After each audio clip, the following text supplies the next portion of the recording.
Jadi aku bilang kontrolnya tuh di kita. Kalau kita melanjutkan ini kayaknya Pak sosok yang gue cari nih gitu.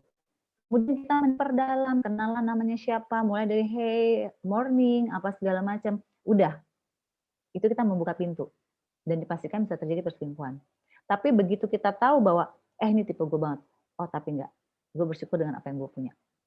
Jadi itu kontrolnya balik lagi ke kita. Dan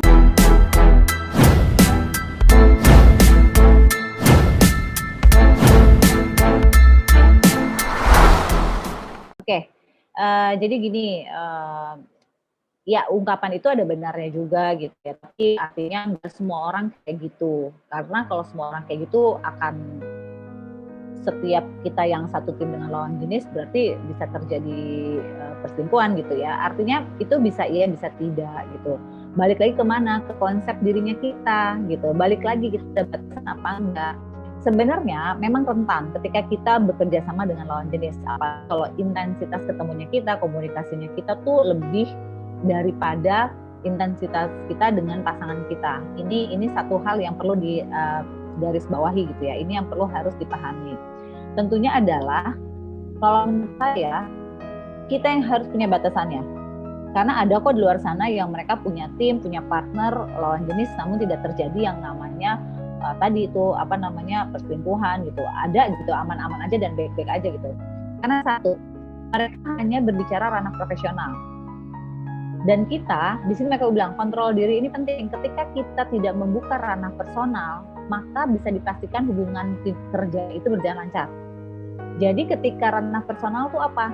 Kalau sudah mulai menanyakan yang simpel, udah makan siang belum saat ini?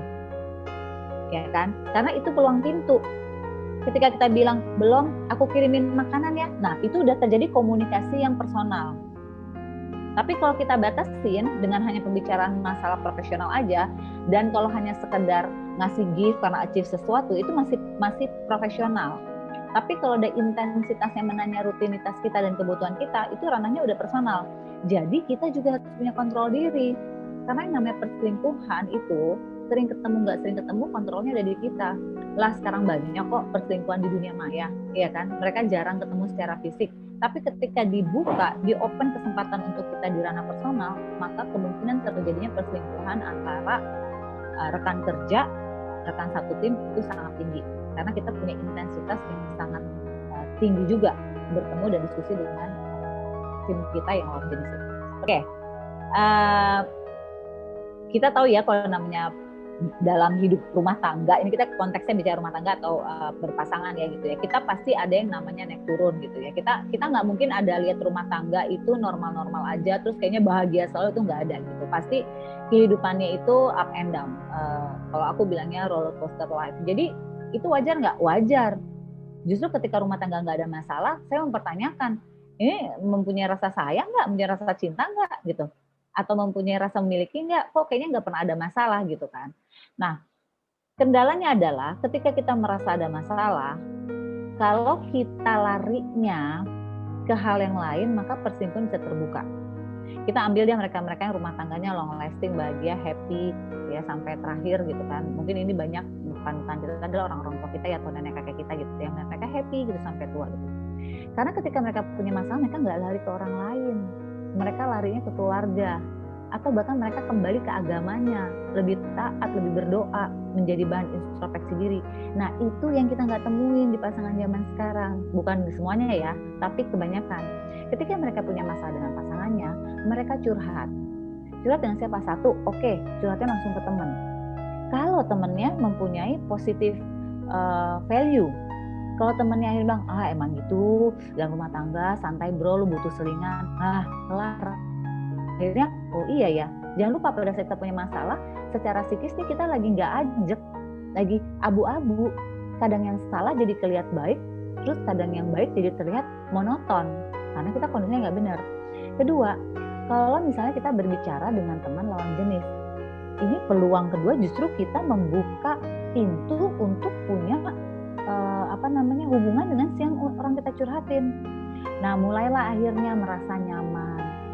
Kok dia beda ya, ini gue banget nih, ini yang gue cari. Kenapa? Karena sisi kita lagi merasa ada yang namanya kekecewaan terhadap pasangan. Dan ini nggak fair ketika kita meng-head to head-kan pasangan kita yang sekarang dengan orang baru yang datang. Ibarat makanan, ada rasa baru pasti jauh lebih enak daripada rasa yang lama. Nah ini nggak fair. Justru kalau aku bilang, kok ketika hati kita, tadi kan Mas bilang, kok tiba-tiba datang sosok, wah ini sosok banget yang gue cari. Sampai situ pikirannya, nggak boleh dilebihkan. Kenapa? Ini yang gue cari, tapi gue bersyukur dengan apa yang gue punya sekarang. Udah, jadi aku bilang kontrolnya tuh di kita. Kalau kita melanjutkan ini kayaknya Pak sosok yang gue cari nih gitu. Udah kita memperdalam, kenalan namanya siapa, mulai dari hey, morning, apa segala macam. Udah, itu kita membuka pintu dan dipastikan bisa terjadi perselingkuhan. Tapi begitu kita tahu bahwa ini tipe gue banget, tapi enggak, gue bersyukur dengan apa yang gue punya. Jadi itu kontrolnya balik lagi ke kita. Dan seberapa dalam, yang terakhir adalah tingkat agamanya orang ini. Nah, perlu digarisbawahi lagi nih Mas, agama di sini bukan apa yang ditampilkan secara fisik, tapi apa yang ditanam di dalam hati kita. Karena begitu itu menyentuh di hati kita, maka kita akan bisa mempunyai karakter membedakan benar dan salah. Kapan stop, kapan maju, kapan merenung, kapan berbicara. Itu definisi sebenarnya ketika agama itu nempel menjadi karakter kita. Nah, di sini saya hanya mengingatkan bahwa pasangan kita itu pasti ada kekurangannya. Ya, ada kalanya dia oke banget, ada kalanya dia enggak banget. Tapi jangan salah, kita juga di mata pasangan seperti itu. Jadi jangan menuntut kesempurnaan ketika kita pun belum bisa memberikan kesempurnaan. Jadi buat saya, ketika ada sedikit aja pikiran di hati, lihat lawan jenis terus ngomong, gila ini gue banget. Udah, sebatas itu aja. Karena kita nggak mungkin untuk maju lagi. Ketika kita membuka celah, perselingkuhan bisa terjadi. Jadi kontrol diri itu sangat penting. Pengendalian diri itu sangat penting.